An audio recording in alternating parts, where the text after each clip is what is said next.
First buy of the day. This is called the Ultimate Doom. It's a PC game. It says right here for Windows 95. Sometimes these games could be played on PC and Mac back in that date. But it looks like maybe this one's just PC. Anyway, I bought this for $1. It'll probably sell for about 15 bucks. If I had the case and the Joe case and the actual box it came in, man, people really love those boxes for the old computer games. This would probably be, I think I've had it before. I think I sold it for like 40 or 50 bucks. Excuse me, got a truck. A loud truck. He's going 40, 50 and just in a residential. It's pretty awesome. So that's good. $1. It's not really scratched up. It's a little. It has a few dings. There's a few little scuffs. I might have to get that cleaned up. But first buy of the day for $1. I knew that it was gonna be good after I saw this guy. All right, so that's that. So much stuff today. What was the next item? Oh, and these guys. Right, yeah. Ah. Ended up paying $2 a piece. All right, I think I'm gonna check out these guys right here. How much did you want for this one? $2. So 2 for You get 2 for $6. $6. Got it. No problem. For these, okay, this is the TI 89, right? That's just your standard graphing calculator. Now the 89s aren't as popular as the TI 83s, but I still sell these. I mean, people still need them. I think I said it earlier. These go for about 120 new. Used, I usually sell them for about 50 bucks, and they go pretty quick. When school, when school starts, or when someone's trying to take some type of math test, or during the summer, like right before summer session. Anyway, they do go. The only problem with the TI 89s is I know that some classes don't let you use them, but they still use them for homework or whatever the case may be. $2, it's gonna give me 50. Bam! I've had this game before for the Macintosh, and I think I sold that one for like 60. I'll probably sell this one for like 40. Again, I also paid 2 for that one, and I paid 2 for this one. First time I had this game, it's called The Seventh Guest. I don't know what it's about, maybe some type of murder mystery. Got really cool graphics there on the back. This one not as much.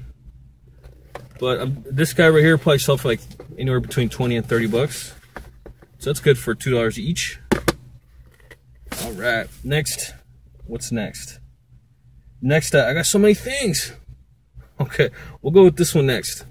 So I got this from my buddy. I've seen him, he sells here at Santee all the time. He sells a lot of games, which is cool, gives me good deals. I bought a lot of good stuff from him. His name's John and his wife.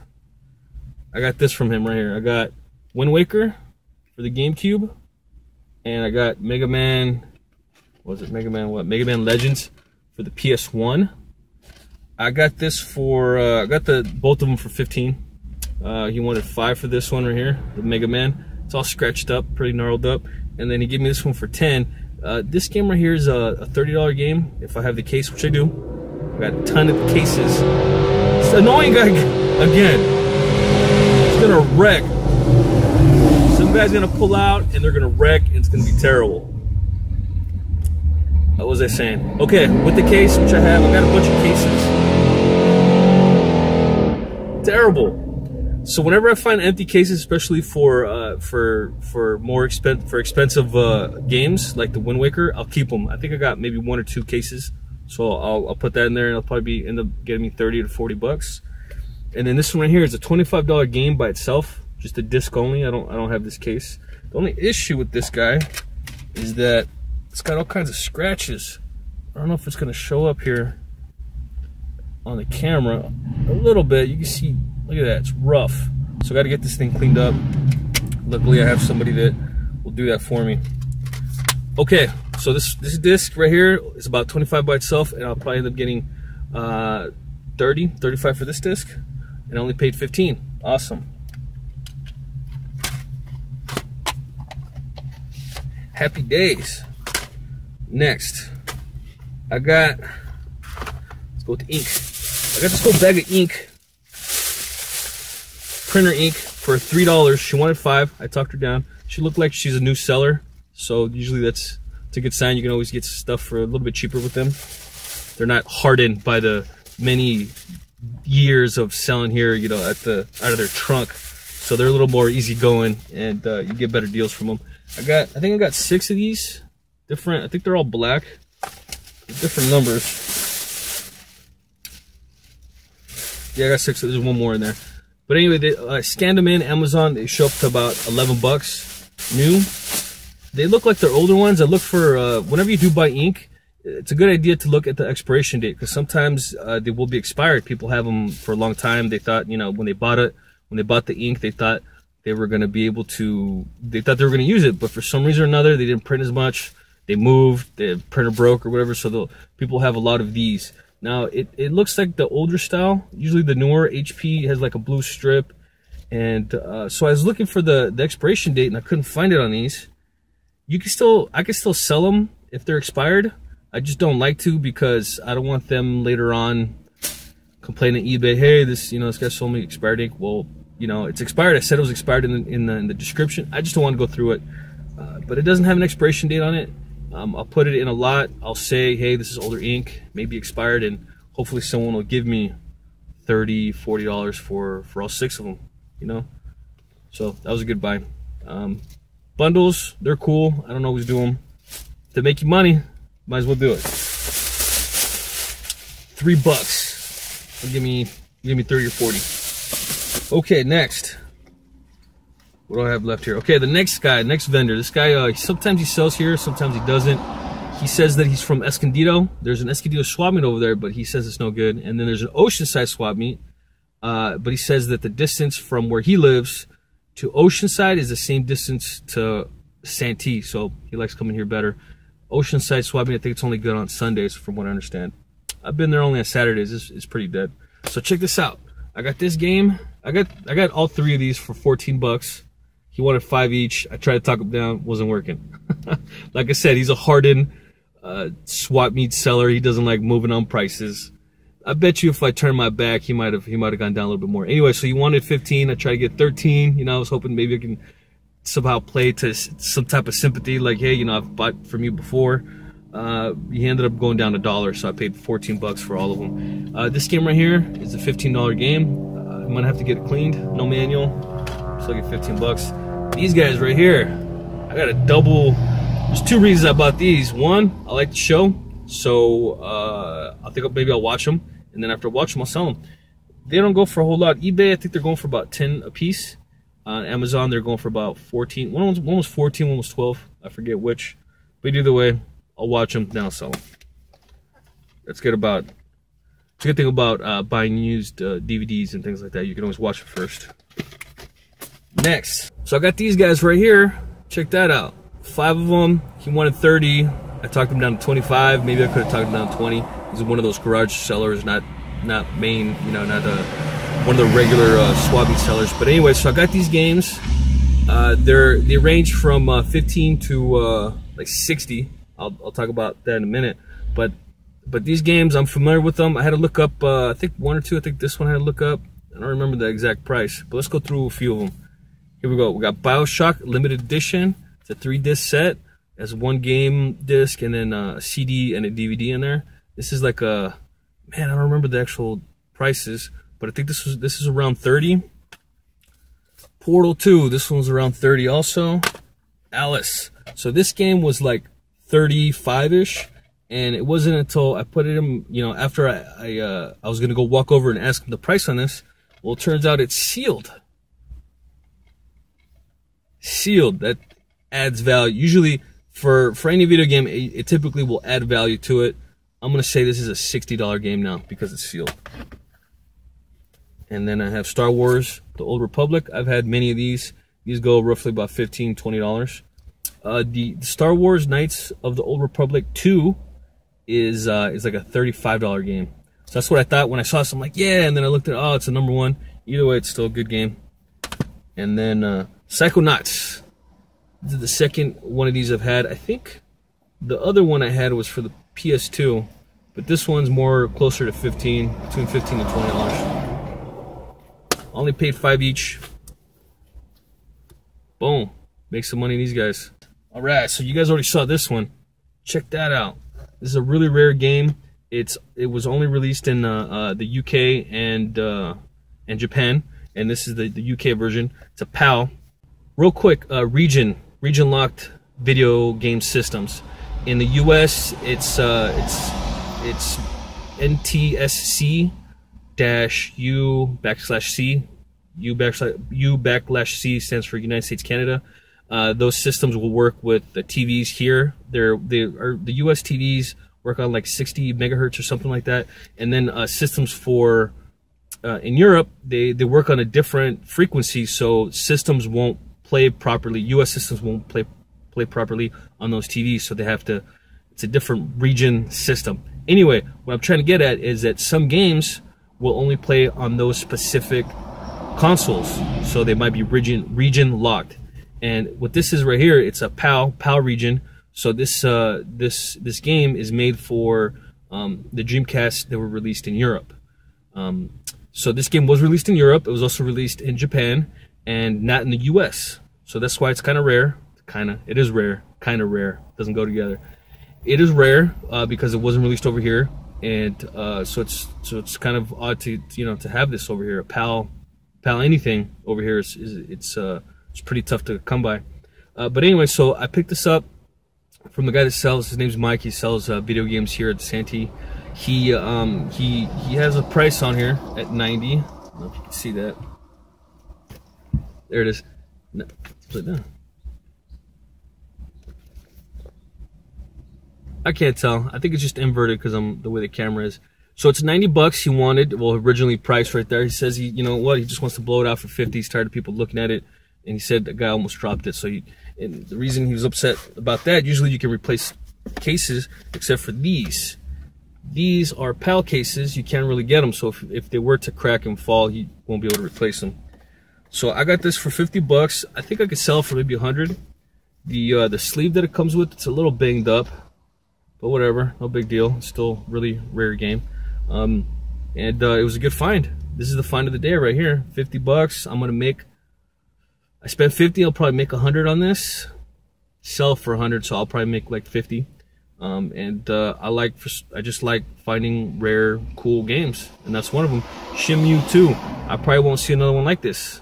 What I meant to say, I probably won't see this game ever again. That's how rare it is. PAL Dreamcast Shenmue II, not released in the US. That was a good find. So overall, I got a lot of merchandise today. So this is gonna keep me busy for at least Monday through Tuesday, maybe Wednesday. There's a lot of things here, so I still have to go home, process them, check them out, make sure they work, take pictures. Man, it's the taking pictures that kills me. That's why I kind of want to transfer to Amazon.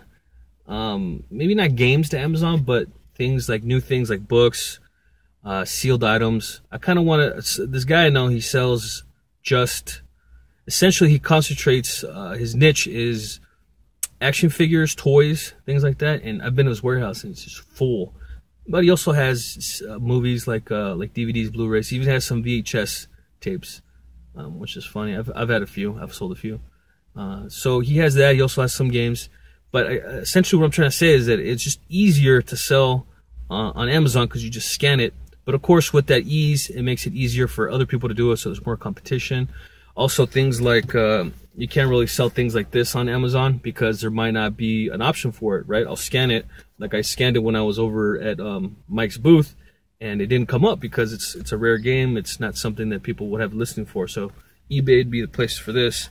Another reason it's probably better, games are better on eBay, is because on Amazon it ranks everything by price. And so let's say if someone just had this disc right here, no case, no manual, it'll be the cheapest, right? It might be like $5-6, right? But if I scan this and I see that the cheapest price is $6, I'm not going to do that. That's not, because this game is a $15 game with the case. So it'd be harder for me to do that because then I have to go in there and list it. And since there's no picture, people aren't really going to gravitate towards it. They'll just probably pick the cheapest or the second cheapest. And then the descriptions aren't always the best. Like I could say that this has the case, but then as you can see, there's issues here with it. I don't want to describe that. It's easier if I were to take a picture and show people, and that's why it'd be easier or better for me to sell this on eBay, since everything I put on eBay has pictures. But things like this, I mean, these are standard.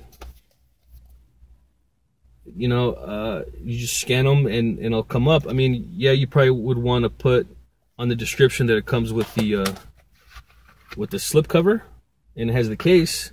But essentially, these are, you know, these are easy. You just put them all, you just scan them, you just write a little bit of description, and that's fine. So it'd be a lot different than the games. Another thing about Amazon, they take a lot more.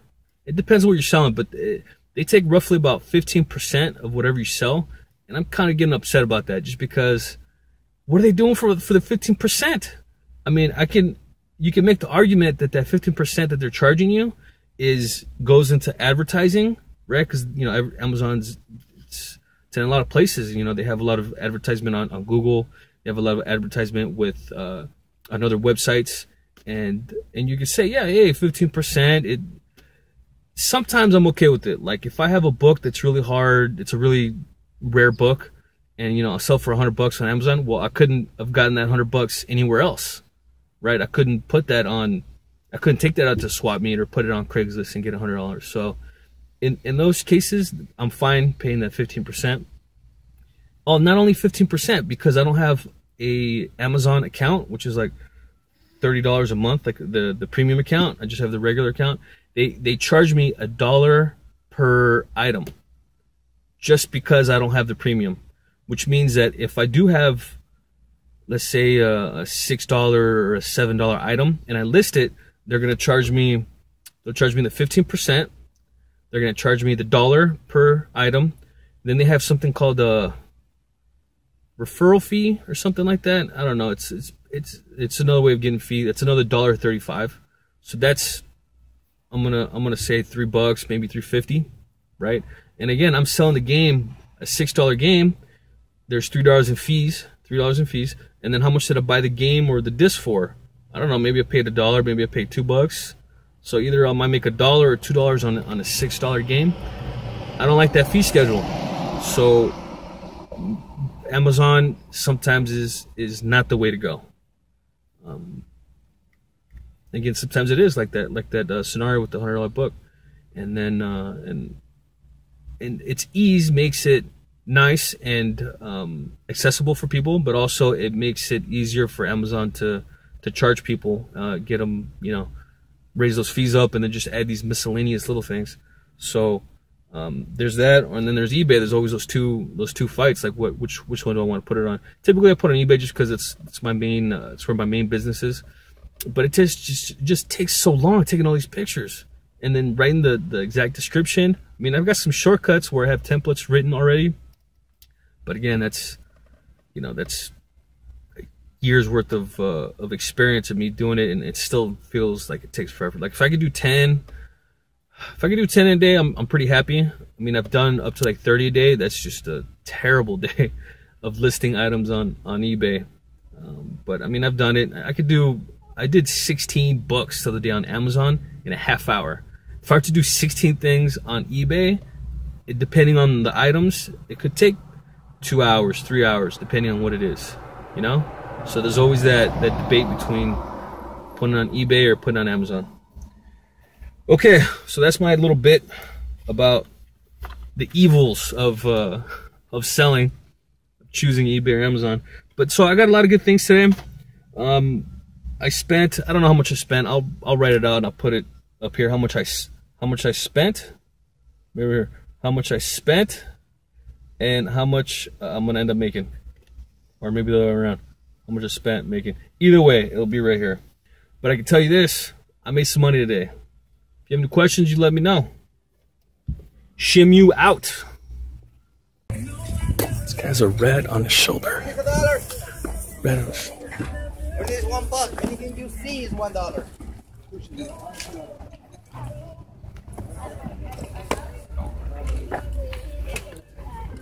Why does this guy have a red on his shoulder? Like it's cool, like it's a parrot.